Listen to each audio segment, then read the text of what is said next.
नमस्ते दोस्तों, क्या आप जानते हो आपके घर में रहने वाला फ्रिज और एयर कंडीशनिंग विदाउट इलेक्ट्रिसिटी भी चला सकते हैं? तो आप पूछोगे कैसे? तो दोस्तों उसका आंसर है वेपर एब्जॉर्प्शन रेफ्रिजरेशन साइकिल। क्या है?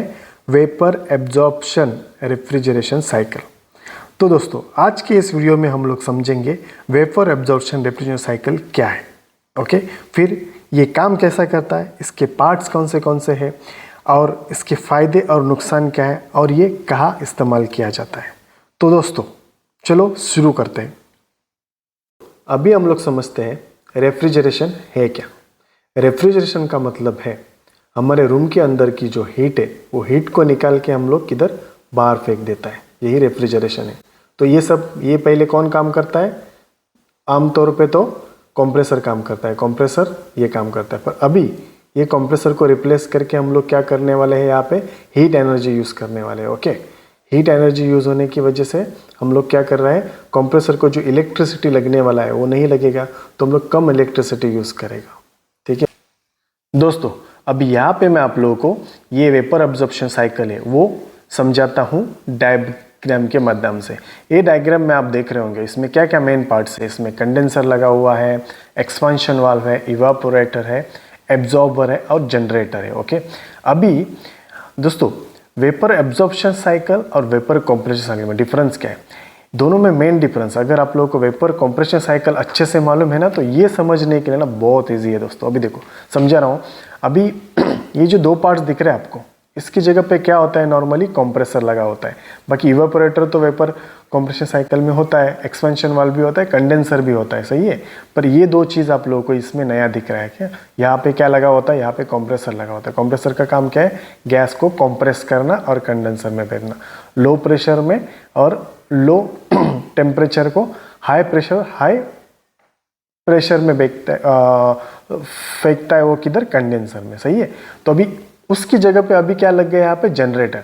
और जो कंप्रेसर है वो कंप्रेसर किस चीज़ से चलता है, इलेक्ट्रिसिटी से। पर यहाँ पे हम लोग को अभी इलेक्ट्रिसिटी यूज़ करने की ज़रूरत नहीं है। ओके, तो हम लोग का एनर्जी सेव हो रहा है यहाँ पे। ओके, अभी देखो इवेपोरेटर में क्या हो रहा है, देखो यहाँ से अभी ये जो इसके अंदर कौन सा गैस हो रहा है, यूज़ हो रहा है NH3 ammonia gas. Okay, refrigerant जिसको बोला जाता है, अमोनिया गैस इसके अंदर यूज़ होता है। ओके, जिसको रेफ्रिजरेंट बोला जाता है।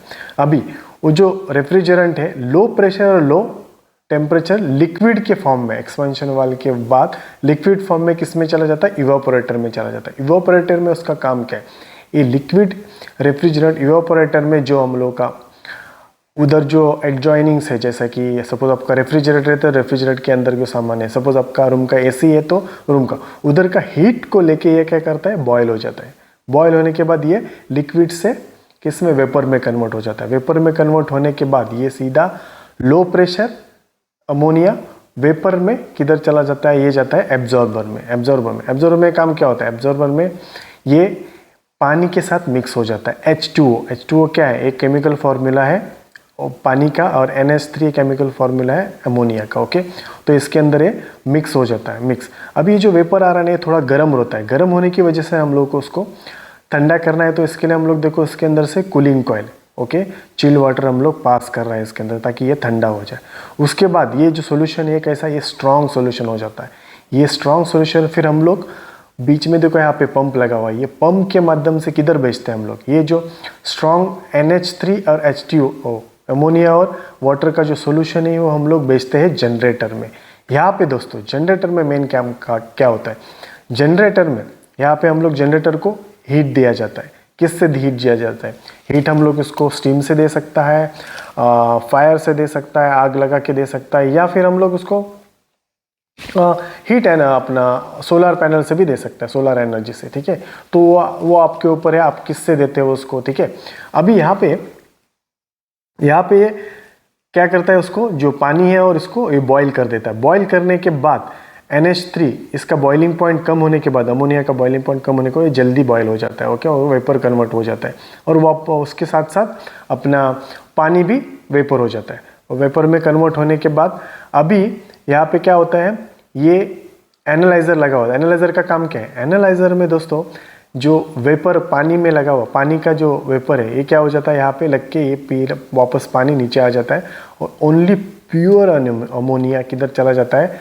अपना लाइन में, ये लाइन में चला जाता है। ओके, जो डिस्चार्ज लाइन यहाँ पे दिया हुआ है ना, हाई प्रेशर और हाई टेम्परेचर में ये अमोनिया, ओनली अमोनिया चला जाता है। ठीक है, और जो पानी है वो सीधा नीचे चला जाता है यहाँ पे। अभी वो जो पानी जमा हुआ है यहाँ पे जितना भी पानी है, अभी ये सॉल्यूशन पानी का और किसका था, अमोनिया का। तो अमोनिया इधर चला गया तो पानी क्या हो गया, जो बचा हुआ पानी सीधा वापस अब्जॉर्बर में चला आता है। अभी दोस्तों आप लोग बोलोगे मेरे को कि अगर सॉल्यूशन इधर मिक्स किया है और जनरेटर में उसको हीट करना है तो ये चीज़ की क्या ज़रूरत है, बराबर, एब्जॉर्बर। तो दोस्तों ये क्वेश्चन बहुत लोग के दिमाग में आता होगा। तो दोस्तों अभी वेपर जो आता है ना, यहाँ से जो वेपर आ रहा है ना, वेपर के लिए हम लोग को हमेशा याद रखो वॉल्यूम बोलेगा तो उसको जगह ज़्यादा चाहिए होती है ना। तो इसकी वजह से अगर हम लोग जनरेटर चाहिए हम लोग को अगर, तो क्या करना पड़ेगा, हम लोग को बहुत बड़ा जनरेटर बनाना पड़ेगा ताकि एयर का वॉल्यूम उसके अंदर जाना। तो इसके लिए क्या करता है, हम लोग उसको लिक्विड में कन्वर्ट कर देता है। ओके, वेपर को हम लोग क्या करता है, लिक्विड में कन्वर्ट करके उसको पानी के साथ मिक्स करके फिर इसके अंदर भेज दिया जाता है। ठीक है दोस्तों, अभी यहाँ पे होने के बाद वो किधर आ रहा है, देखो हाई प्रेशर और हाई टेम्परेचर का जो लिक्विड वेपर है, ammonia, pure gas, pure ammonia, वो किस में आ जाता है, कंडेंसर में। कंडेंसर में तो आपको पता ही होगा, अगर आप कंप्रेसर साइकिल देखा होता है, ये इधर क्या होता है, इधर सेम साइकिल है। ये कंडेंसर में जो वेपर आ रहा है उसको हाई अपना वाटर कूल्ड वाटर से या एयर से ठंडा किया जाता है। ठंडा होने के बाद प्रेशर और टेम्परेचर तो सेम रहेगा, पर ये लिक्विड में कन्वर्ट हो जाएगा वेपर। ओके, वेपर के लिक्विड में कन्वर्ट होने के बाद एक्सपेंशन वाल में जाएगा। एक्सपेंशन वाल को क्या है, रिड्यूस करके फ्लो को वापस इवेपोरेट में। तो दोस्तों ये साइकिल ऐसी चलती रहती है। ओके दोस्तों, अभी जानते हैं कहाँ पे ये सिस्टम यूज होता है। जैसे कि बड़े बड़े डिस्ट्रिक्ट कूलिंग प्लांट्स होता है, वहाँ पे ये सिस्टम यूज़ होता है। इंडस्ट्रियल कूलिंग, जहाँ पे वेस्ट हीट अवेलेबल है वहाँ पे यूज़ होता है। सोलर एनर्जी से चलने वाले कूलिंग सिस्टम में यूज़ होता है। ऐसी जगह पे जहाँ पे बिजली महंगी है लेकिन स्टीम और गैस सस्ती है, ऐसी जगह पे यूज़ होता है। और उसके एडवांटेज क्या है, बिजली बहुत कम लगती है उसको, ये फर्स्ट एडवांटेज है। दूसरा, वेस्ट हीट या रिन्यूएबल एनर्जी यूज़ कर सकता है।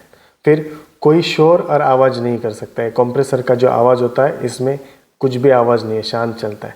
लंबे समय तक इसको चला सकता है, इसका लाइफ लंबा होता है। इसका डिसएडवांटेज क्या है, इसका डिसएडवांटेज है इफ़िशिएंसी इसका कंपेयर टू वो जो दूसरा साइकिल है, कंप्रेशन साइकिल है, उससे कम होता है। शुरुआत में इसका कॉस्ट ज़्यादा होता है, फिर इसको जगह भी ज़्यादा लगती है। ओके, सिर्फ खास एब्जॉर्प्शन रेफ्रिजरेंट ही यूज़ होता है इसके अंदर। ओके, जिसके अंदर जैसे डिफरेंट रेफ्रिजरेंट है वैसा नहीं होता है। तो दोस्तों वेपर अब्जॉर्प्शन रेफ्रिजरेशन एक ऐसा सिस्टम है जो कंप्रेसर की जगह पे हीट एनर्जी पे काम करता है। ये बिजली तो बचाता है, मेंटेनेंस कम है, लेकिन लंबे समय तक चलता है, लेकिन एफिशिएंसी इसका कम रहता है।